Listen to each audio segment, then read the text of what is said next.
And welcome to the Missions Podcast, the show that explores your hard questions on missions, theology, and practice to help goers think and thinkers go. I'm Alex Kochman, Director of Communications and Media with ABWE, joined again here in the saddle by Scott Dunford, pastor of Redeemer Church in Fremont, California. You always sound kind of sad to say again. Oh, here he is again. But I'm glad to be back again. And we're glad that you're with us as well. And before we dive in, remember, if this show has ever been a blessing to you, why don't you leave a positive rating and review? That'll help other people discover this content. Maybe you have an idea for a topic or a guest, a question that you have as well. Alex at missionspodcast.com, Scott at missionspodcast.com. You know, Scott, I think a lot of our best conversations have actually been prompted by good questions that our listeners are asking. We've got some very keen, savvy listeners. Or good recommendations of who we should talk to. So, yeah, please bring it. We love to hear it. A returnee to the show today is our friend David Prairie, who, by the way, I've got to say... Dr. David Prairie. Doctor, yes. That's right. Thank you. Dr. David Prairie, graduate of the Southern Baptist Theological Seminary, but he is also a missionary with ABWE's Live Global ministry, focused on partnering directly with nationals to advance the gospel in some of the hardest to reach places. David, before you introduce yourself, before we dive into the topic, I've got to say this.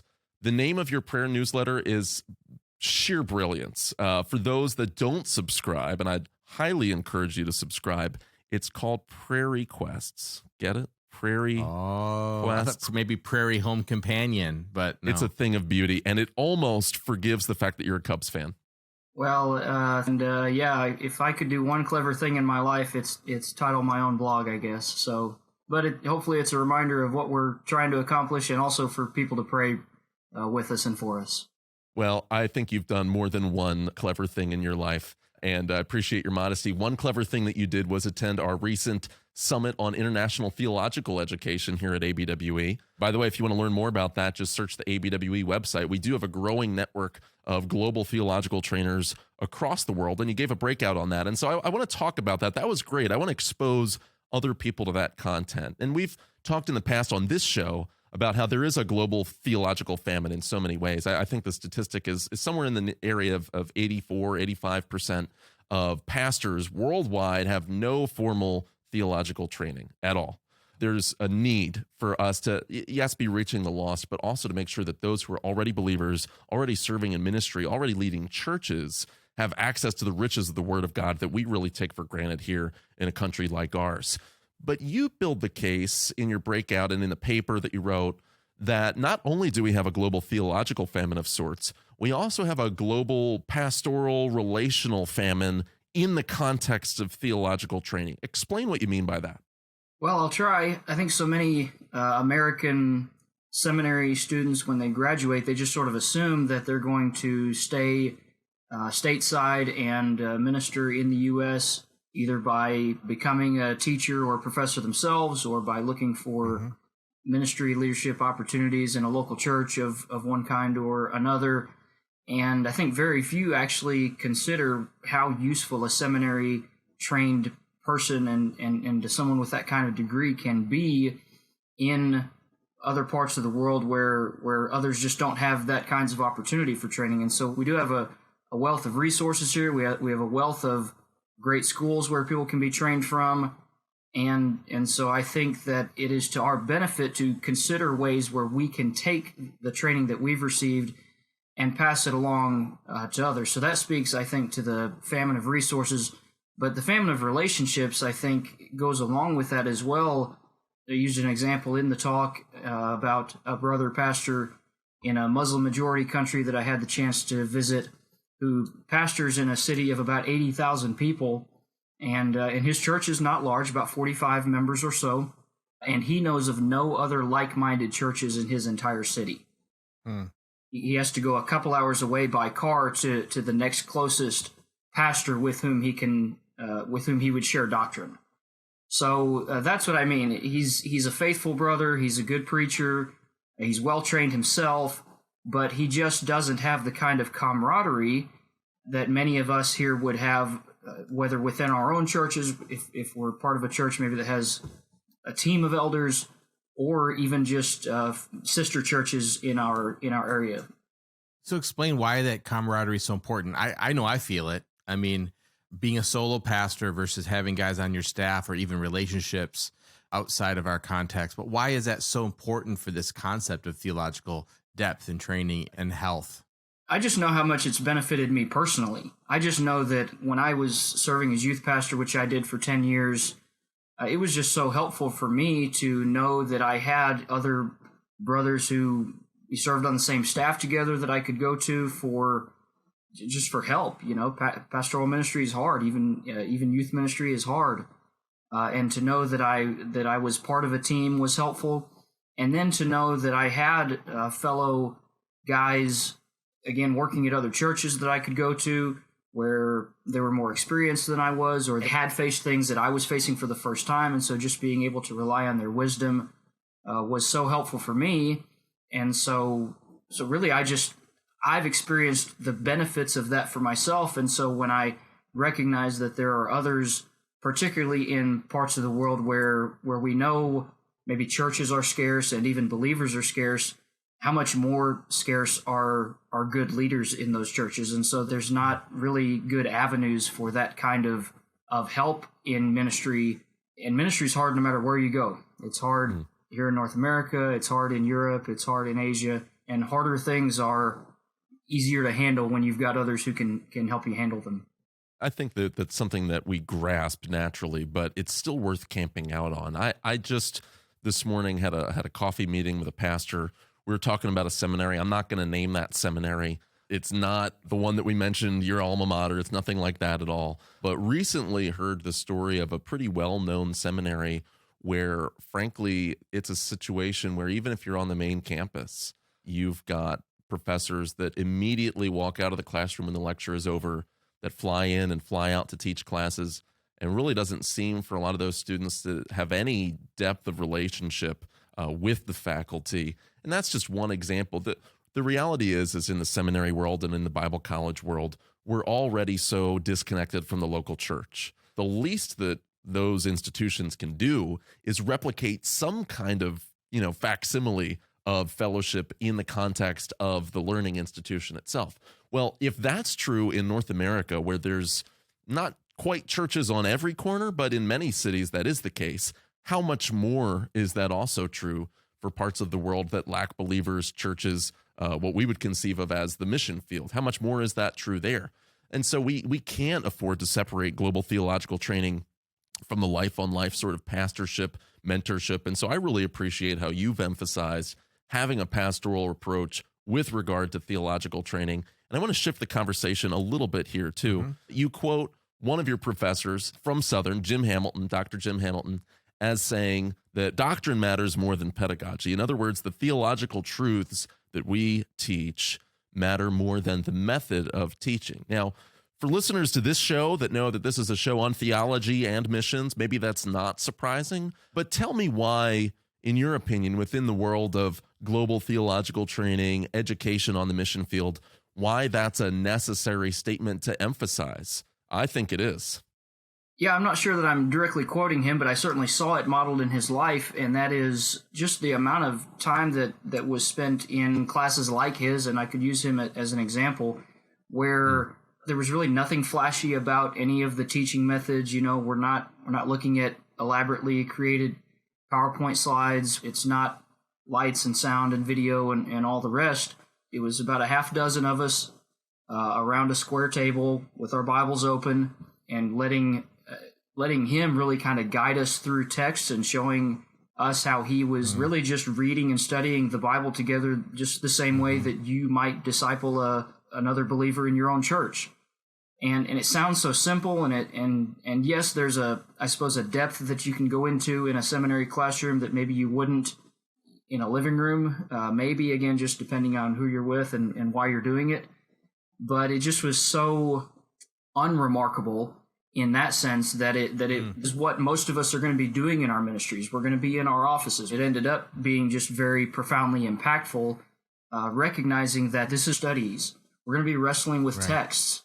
So showing us what that looks like for himself, how he works through those things, and then being able to take those gifts home, for me at least, was super impactful from teaching and preaching and just the way that I work through passages, and to be able to share that kind. And so I have a desire really just of experience with other guys around the world who are either already in ministry but haven't had that kind of opportunity for training, or those who are in international schools that we get a chance to visit and to speak to students and to be able to model that for them as well is really what I hope to do for them, because it was so helpful for me. I've been personally benefited by that. That's one of the reasons I push for in-person seminary to those who can do it, is that you just can't replace those relationships that are built with your professor, but also your classmates and the conversations that take place outside of the classroom. But also, I've seen that in pastoral ministry.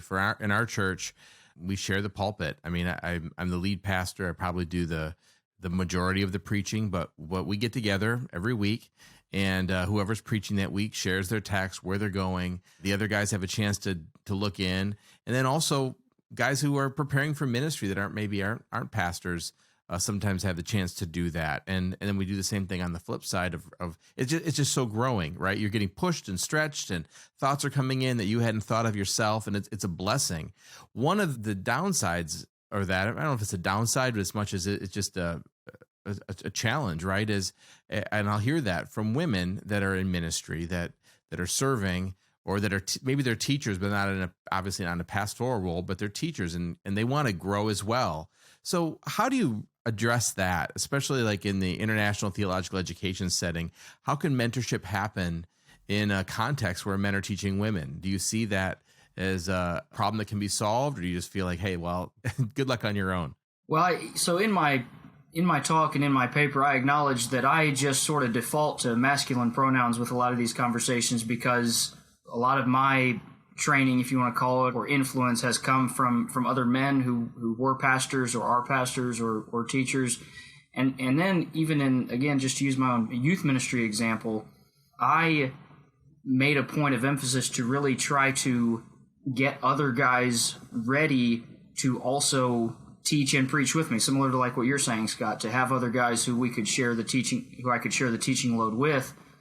But I was always happy for our young ladies or female small group leaders or whatever to also be a part of those conversations, to help me know where I needed to maybe make sure I was also applying the text to the girls in our youth group, rather than just, speaking only to the guys, making sure I understand what some of the young ladies were dealing with, or just making sure that I could be helpful for them in a way that I might not have thought about otherwise. So some of the teaching I've done overseas, I've encountered young ladies in the classroom, and I'm thrilled about that. I mean, we want biblically minded, theologically thoughtful women in our churches and all around the world, and so I'm glad for that. I am careful to make sure that I'm convinced by Scripture, by the New Testament, by the Apostle Paul, that the office of pastor is only for qualified men, and so I don't shy away from that.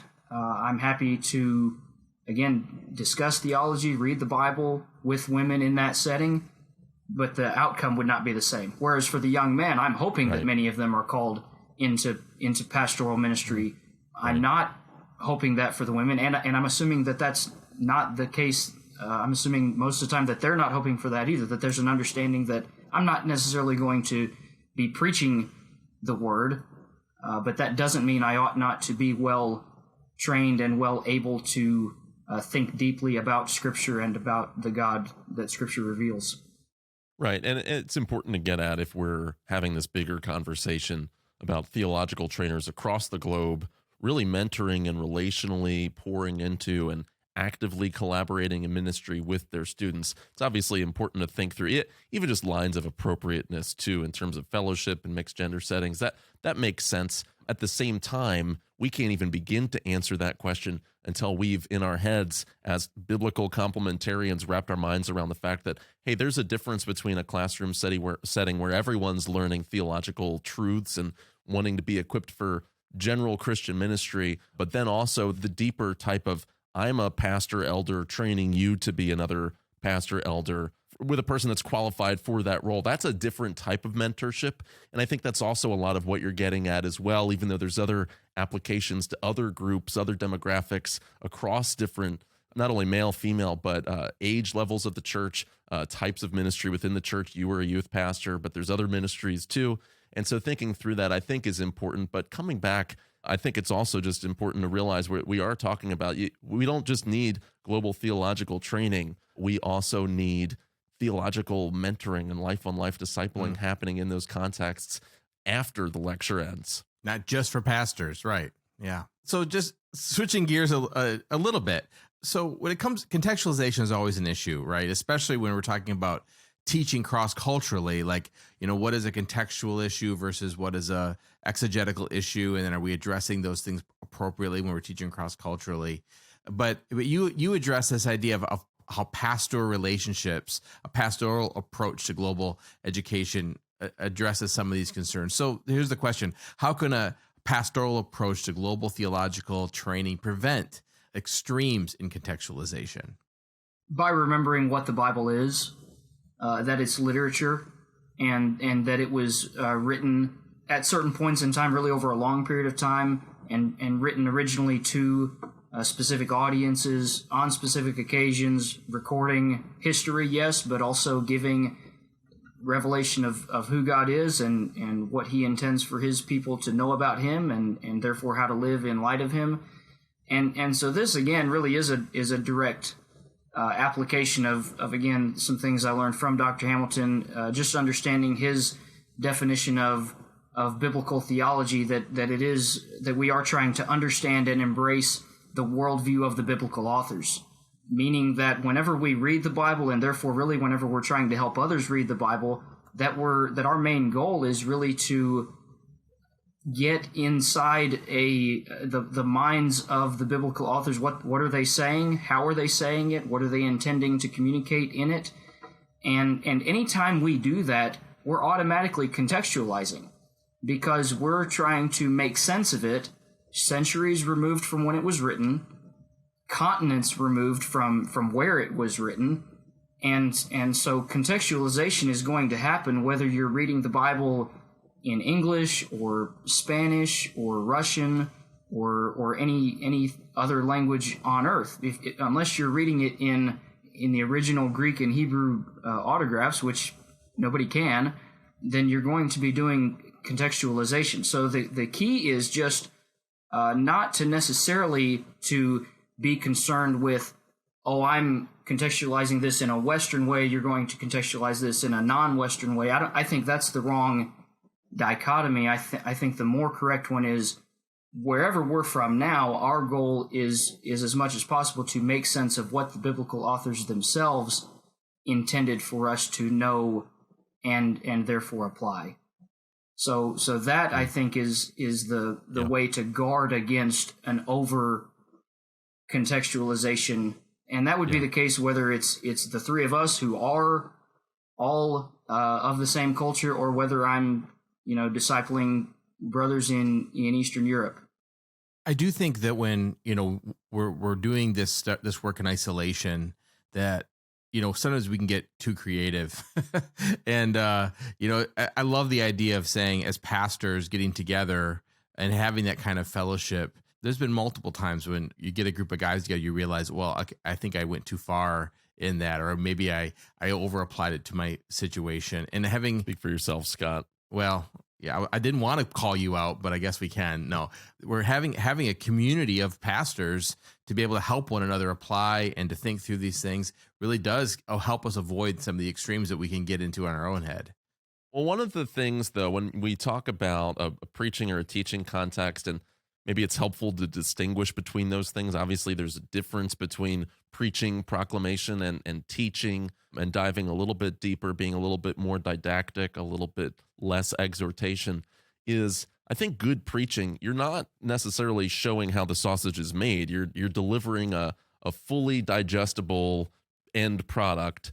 In theological training, though, especially in an international or a cross-cultural context, you talk about the importance of showing the work, and you even shared a little bit just now how Dr. Hamilton did that for you and some of your past experience. And so, can you talk to us about why, if you're a pastor doing international or cross-cultural theological training, why you might need to sort of deprogram yourself from the mentality of a preacher who you're delivering this fully kind of buttoned up, fully developed thought and idea and a conclusion to someone else, and maybe that's conveyed through a translator.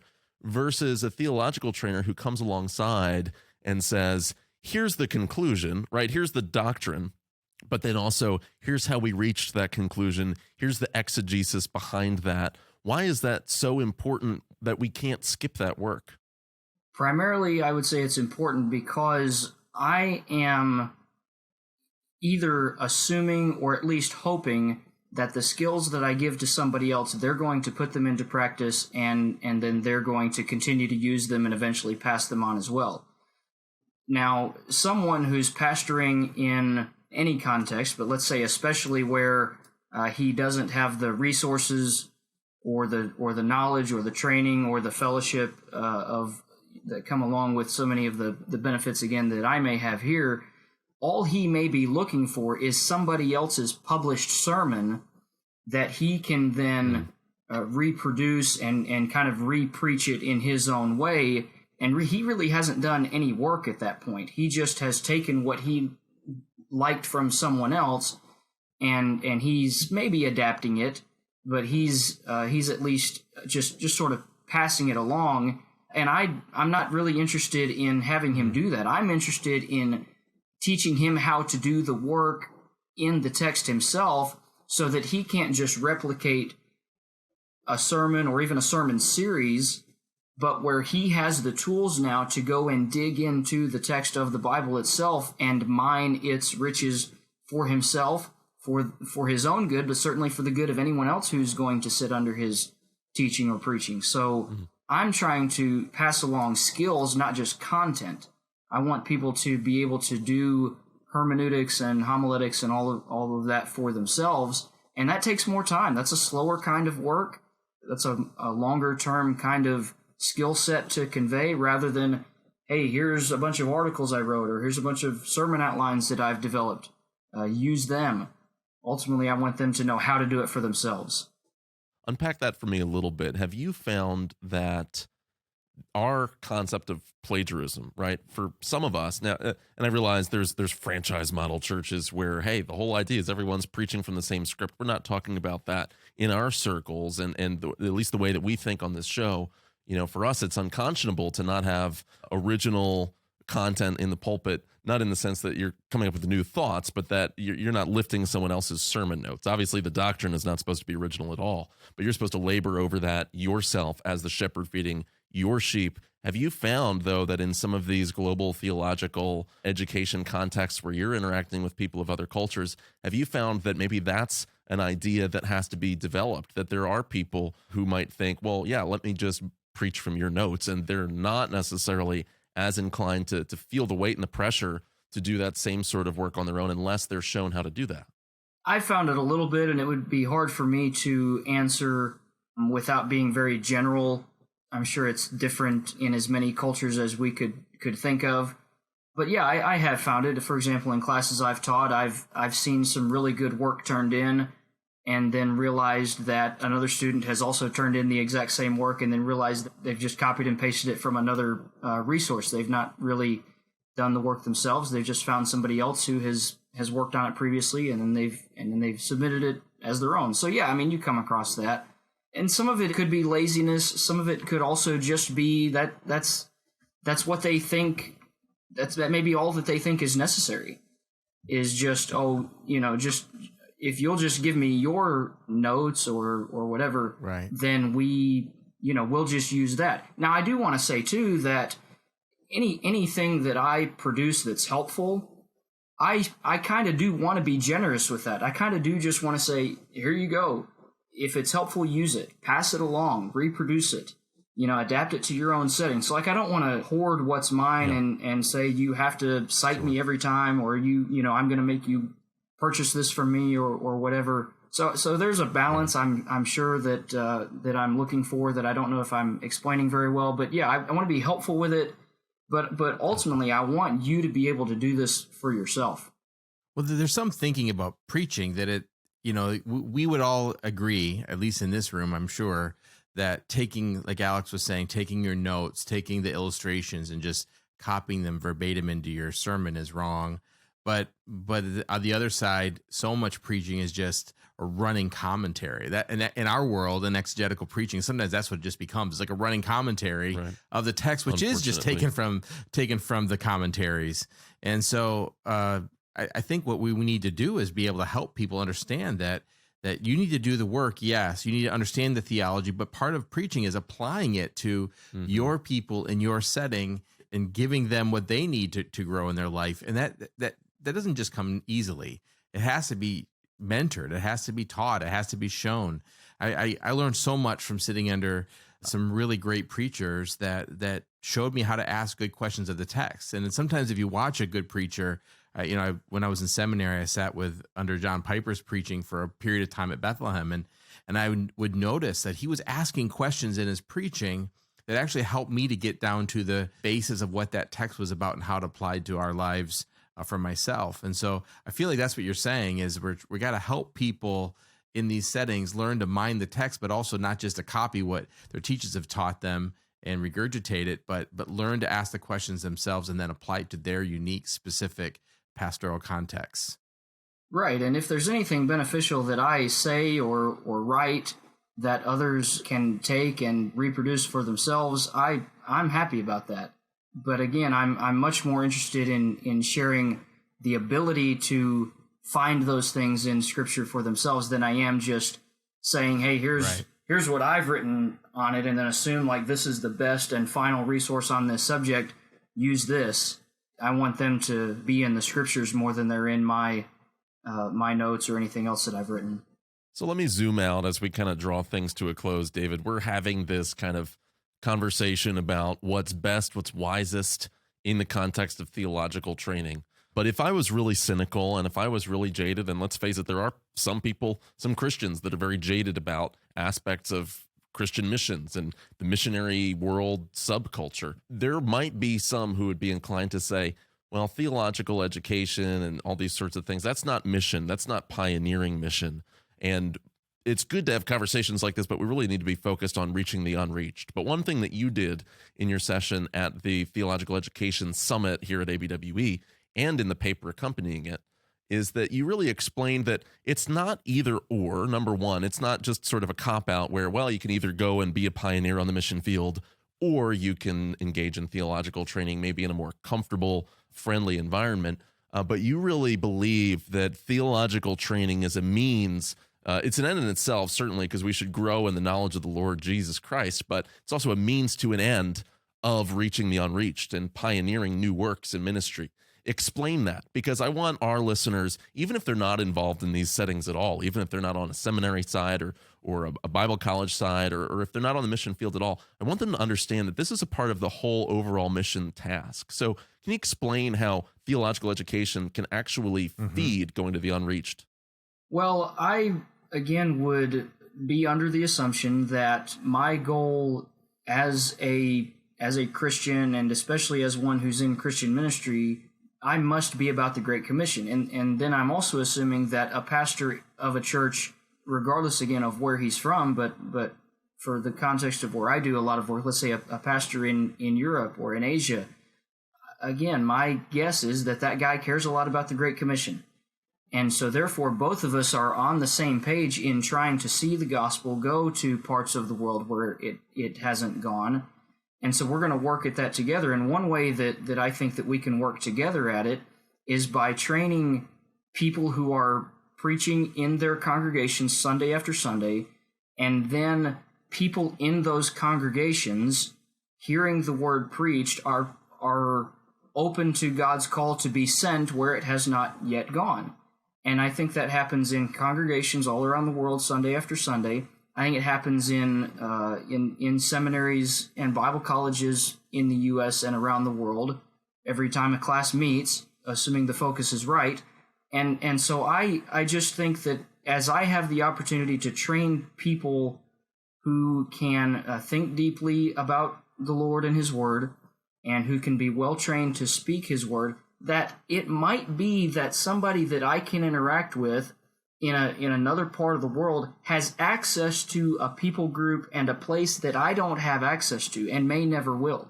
So this is especially strategic, I think, when we're doing partnership type work, which is really what I'm involved with Live Global, and that is to say that I've got connections, again, let's just say in Central Asia, where it would be very, very hard for me to get into certain parts of these regions where the gospel is very needed, where people are considered greatly unreached.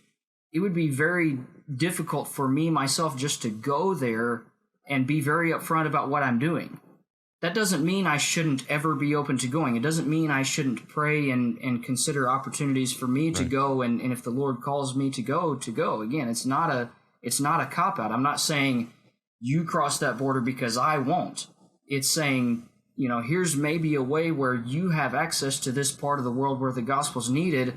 I want to equip you in a way that you can go and either start a work there or lead a church there or pass on the training that I'm giving you.